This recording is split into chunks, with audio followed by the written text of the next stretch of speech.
BJP विधायक नीतीश राणे और शिवसेना के नेता भारत गोगावले की मेहनत आखिरकार रंग लाई, क्योंकि सुशांत सिंह राजपूत की मैनेजर रही दिशा सालियान की संदिग्ध मौत के मामले की जांच के लिए शिंदे सरकार ने एसआईटी गठित करने का फैसला किया है।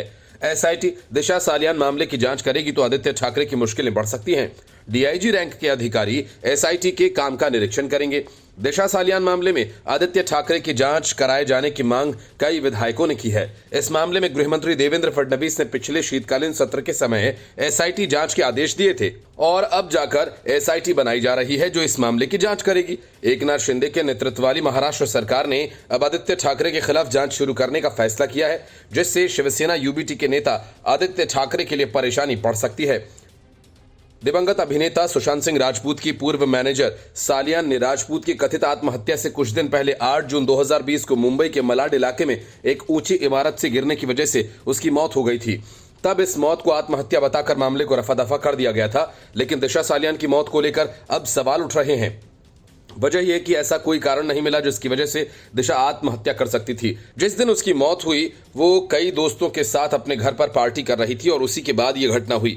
बीजेपी नेताओं ने सालियान की मौत की जांच की मांग की थी। महाराष्ट्र के डिप्टी सीएम देवेंद्र फडणवीस ने एक बार सदन में कहा था कि मामला पहले से ही मुंबई पुलिस के पास है, जिनके पास सबूत है वे इसे प्रस्तुत कर सकते हैं। इसकी एसआईटी से जांच कराई जाएगी। सत्तारूढ़ गठबंधन के विधायकों ने सालियान की मौत की जांच के लिए एसआईटी के गठन की मांग की थी।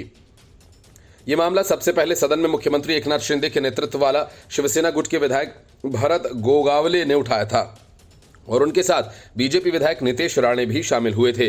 अभी तक एसआईटी जांच पर आदित्य ठाकरे शिवसेना यूबीटी की कोई प्रतिक्रिया सामने नहीं आई है। शिंदे गुट के सांसद राहुल शेवाले ने आरोप लगाया था कि सुशांत की गर्लफ्रेंड रिया चक्रवर्ती के फोन पर जिस दिन दिशा की मौत हुई उसी दिन AU नाम से 44 बार फोन आया था। राहुल शेवाले ने दावा किया कि ये नाम किसी और का नहीं बल्कि आदित्य ठाकरे का है। मुंबई पुलिस के अनुसार दिशा सालियान ने मरने से ठीक पहले किसी से फोन पर लंबी बात की थी। बताया जा रहा है कि ये अपने करीबी दोस्त से करीब 45 मिनट तक बात की और उन्होंने अपनी लाइफ से जुड़ी कुछ बातें दोस्तों के साथ शेयर की थी। 28 साल की दिशा सालियान की जून 2020 में एक बिल्डिंग की 14वीं मंजिल से गिर जाने की वजह से मौत हो गई थी। दिशा एक्टर सुशांत सिंह राजपूत की पूर्व मैनेजर थी और इस हादसे के 5 दिन बाद 14 जून 2020 को सुशांत सिंह राजपूत अपने घर पर मृत पाए गए थे। उन्होंने कथित तौर पर सुसाइड किया था। The report, news of India. आयकर विभाग ने ऐसा सोचा नहीं था। उसे लगता था कि विधानसभा चुनाव के खत्म होने के बाद थोड़ा बहुत कैश हाथ लगेगा और दस्तावेज मिलेंगे, लेकिन जब आईटी की टीम ने कांग्रेस के राज्यसभा सांसद के ठिकानों पर छापा मारा तो अधिकारियों की आंखें फटी की फटी रह गईं। नोटों का इतना बड़ा अंबार, जैसे बैंकों में से नोट निकाले जाते हैं ठीक वैसे ही नोटों की अलमारियां खुलने लगीं और नोट गिनने के लिए मशीन लगाई गई। लेकिन नोट इतने थे कि मशीनों ने भी जवाब दे दिया। सूत्रों का कहना है कि 300 करोड़ से अधिक का कैश बरामद किया जा चुका है।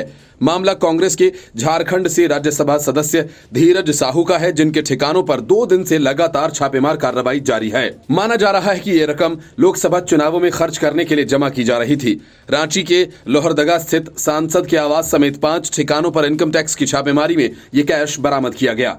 रांची के रेडियम रोड स्थित आवास सुशीला निकेतन के आवास, ओडिशा के बलांगीर, संबलपुर और कालाहांडी में एक एक ठिकाने पर छापेमारी की गई। रांची के रेडियम रोड स्थित उनके आवास पर काम के लिए पहुंचे कर्मचारियों को भी इनकम टैक्स विभाग के अधिकारियों ने लौटा दिया। लोहरदगा स्थित आवास पर भी आईटी की टीम ने कागजात खंगाले और इस दौरान किसी को भी अंदर जाने की अनुमति नहीं थी। सुबह से लेकर देर रात तक आयकर विभाग की टीम कागजातों को खंगालने में जुटी रही। सूत्रों से मिली जानकारी के अनुसार आयकर विभाग की ओडिशा टीम की अगुवाई में सर्वे किया जा रहा है। कोलकाता टीम भी सहयोग कर रही है। बुधवार को अहले सुबह आईटी के अफसरों का दल लोहरदगा और रांची स्थित आवास पर पहुंचा। झारखंड के लोहरदगा के रहने वाले धीरज साहू कांग्रेस के पुराने नेता हैं। 1977 में छात्र नेता के रूप में राजनीति की शुरुआत करने वाले धीरज साहू तीसरी बार राज्यसभा सांसद हैं। इससे पहले 2010-2016 तक भी कांग्रेस के राज्यसभा सांसद रहे। 2018 में उन्होंने झारखंड में विपक्ष के साझा उम्मीदवार के तौर पर जीत हासिल की थी। साहू 2003 से 5 तक प्रदेश कांग्रेस कमेटी के सदस्य भी रहे हैं। रामगढ़ के रुंगटा के ठिकानों पर आयकर विभाग की छापेमारी चल रही है। कंपनी का रामगढ़ जिला के घुटुआ स्थित हेहल, सिरका और हेसला, कुजू के कर्मा और सारूबेरा में स्पंज आयरन प्लांट है। इसके घुटुआ, हेहल, सिरका, हेसला सहित रामगढ़ कार्यालय में छापेमार कार्रवाई चल रही है। अभी तक जानकारी के अनुसार हेसला में 4 गाड़ी से अफसर अंदर गए हैं। गेट पर अंदर से पुलिस का पहरा बैठा दिया गया है। सुबह करीब 7 बजे शुरू हुई छापेमारी से हड़कंप मचा हुआ है। फिलहाल कोई भी कुछ बताने को आगे नहीं आया। आयकर विभाग की टीम ने ओडिशा और झारखंड के बौद्ध डिस्टिलरीज प्राइवेट लिमिटेड पर छापेमारी के दौरान बड़ी मात्रा में दस्तावेज बरामद किए।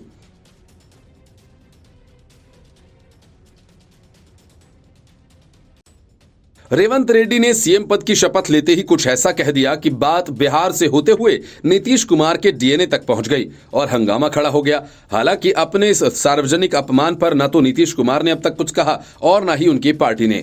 वजह विपक्षी इंडी गठबंधन है और उसका बॉस कांग्रेस। अब कांग्रेस के खिलाफ बोलने का साहस ना तो लालू यादव में है और ना ही नीतीश कुमार में। इसलिए बीजेपी ने रेवंत रेड्डी पर बिहार के डीएनए वाले बयान को लेकर बड़ा हमला किया। बीजेपी ने कहा कि कांग्रेस देश को बांटने की कोशिश कर रही है और वो अपने आप को बनाए रखने के लिए गिरती जा रही है। पूर्व केंद्रीय मंत्री रविशंकर प्रसाद ने कहा कि भारत को विभाजित करने की अजीब योजना चल रही है। उत्तर और दक्षिण में बांटने की कोशिश की जा रही है।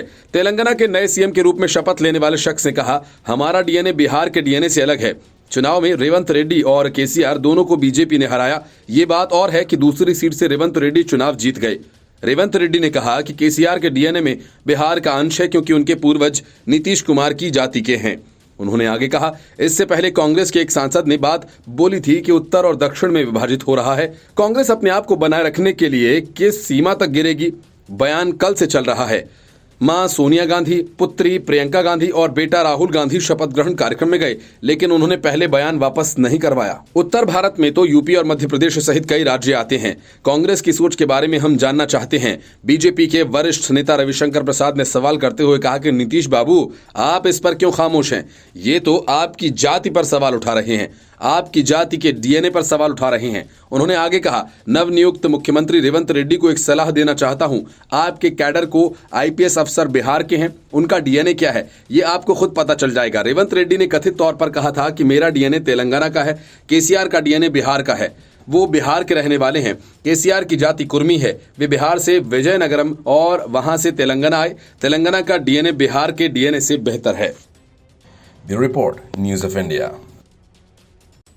रेवंत रेड्डी की ताजपोशी पर कांग्रेस बड़ा मजमा लगाएगी और इसके लिए पहले मल्लिकार्जुन खड़गे ने विपक्षी नेताओं को डिनर पर बुलाया और सारे गैर बीजेपी शासित राज्यों के सीएम को आमंत्रित किया।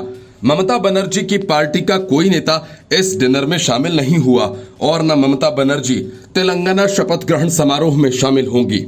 वहां वे अपने किसी दूसरे नेता को भेजेंगी। लेकिन बड़ी बात यह कि इस कांग्रेसी मेले में राहुल गांधी शामिल होंगे या नहीं, इस पर सस्पेंस है, क्योंकि 3 राज्यों मध्य प्रदेश, छत्तीसगढ़ और राजस्थान में कांग्रेस की दुर्गति के बाद से ही राहुल गांधी सियासी परिदृश्य से बिल्कुल विलुप्त हो गए हैं।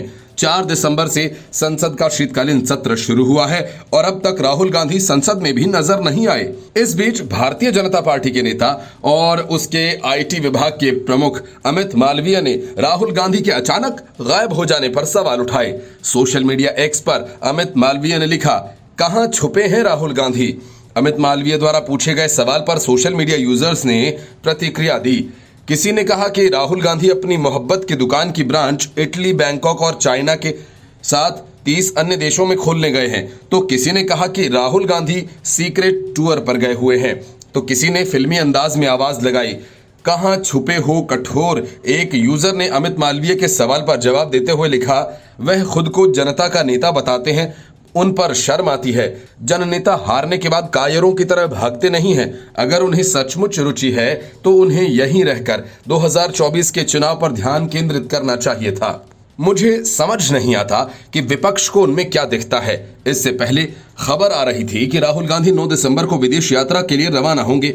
वे इंडोनेशिया, सिंगापुर और मलेशिया का दौरा कर सकते हैं। राहुल गांधी की ये यात्रा 5 राज्यों के चुनाव खत्म होने के बाद हो रही है। हालांकि चुनाव में मिली करारी हार को राहुल गांधी ने स्वीकारा था। उन्होंने एक्स पर लिखा कि मध्य प्रदेश, छत्तीसगढ़ और राजस्थान का जनादेश हम विनम्रता पूर्वक स्वीकार करते हैं। विचारधारा की लड़ाई जारी रहेगी। तेलंगाना के लोगों को मेरा बहुत धन्यवाद। प्रजालू तेलंगाना बनाने का वादा हम जरूर पूरा करेंगे। सभी कार्यकर्ताओं को उनकी मेहनत और समर्थन के लिए दिल से शुक्रिया। सूत्रों का कहना है कि Rahul Gandhi Indonesia, Singapore, Malaysia और वियतनाम का दौरा करेंगे। सिंगापुर और मलेशिया में वे प्रवासी भारतीयों से और इंडोनेशिया में राजनयिकों से मुलाकात करेंगे। कांग्रेस नेता की वियतनाम कम्युनिस्ट पार्टी के नेताओं से भी मिलने की संभावना है। इस बीच केंद्रीय गृह मंत्री अमित शाह के खिलाफ अपमानजनक टिप्पणी करने के मामले में सुल्तानपुर एमपी एमएलए कोर्ट ने राहुल गांधी को 16 दिसंबर को तलब किया है।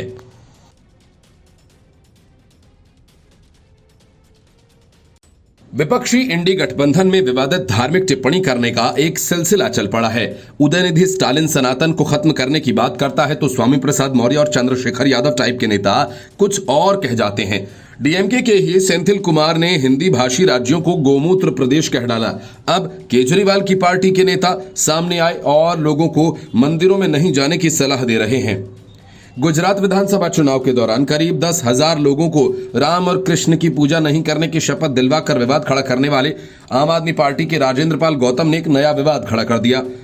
राजेंद्र पाल गौतम ने कह डाला कि मंदिर में हत्याएं होती हैं, बलात्कार किए जाते हैं, इसलिए लोग मंदिरों में भी न जाएं, उससे दूर रहें। राजेंद्र पाल गौतम ने यह टिप्पणी ऐसे वक्त में की जब अयोध्या में राम मंदिर के उद्घाटन की पूरी देश प्रतीक्षा कर रहा है।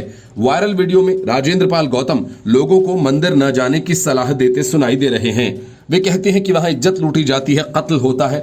आप ऐसी चीजों में भरोसा मत करो जो आपको नुकसान पहुंचाती हो। एक बात बताइए, अगर कहीं मंदिर में जाने से हमारे लोगों की हत्या होती, अगर मूर्ति छू लेने से हमारे युवाओं की हत्या हो रही हो, तो आप ऐसी जगह पर जाते जहां आपका अपमान हो, जहां आपकी बहन बेटी की इज्जत लूटी जाए, जहां आपका कत्ल कर दिया जाए, जहां अपमान हो, वहां जाना बंद करो। ये वीडियो हरियाणा के सोनीपत जिले में डॉक्टर भीमराव अंबेडकर की पुण्यतिथि पर गांव लहराना में आयोजित कार्यक्रम का है, जहां पर आम आदमी पार्टी के विधायक राजेंद्र पाल गौतम को मुख्य अतिथि वक्ता के रूप में बुलाया गया था। राजेंद्र पाल गौतम या आम आदमी पार्टी की तरफ से अभी तक इस पर कोई प्रतिक्रिया नहीं आई है। राजेंद्र पाल गौतम का वीडियो वायरल होने पर भाजपा ने एक बार फिर आम आदमी पार्टी पर हमला किया। भाजपा ने तुष्टीकरण का आरोप लगाते हुए गौतम को पार्टी से बाहर करने की मांग की। दिल्ली भाजपा के प्रदेश अध्यक्ष वीरेंद्र सचदेवा ने कहा कि आज पूरा देश प्रभु श्री राम के मंदिर की प्राण प्रतिष्ठा की प्रतीक्षा कर रहा है।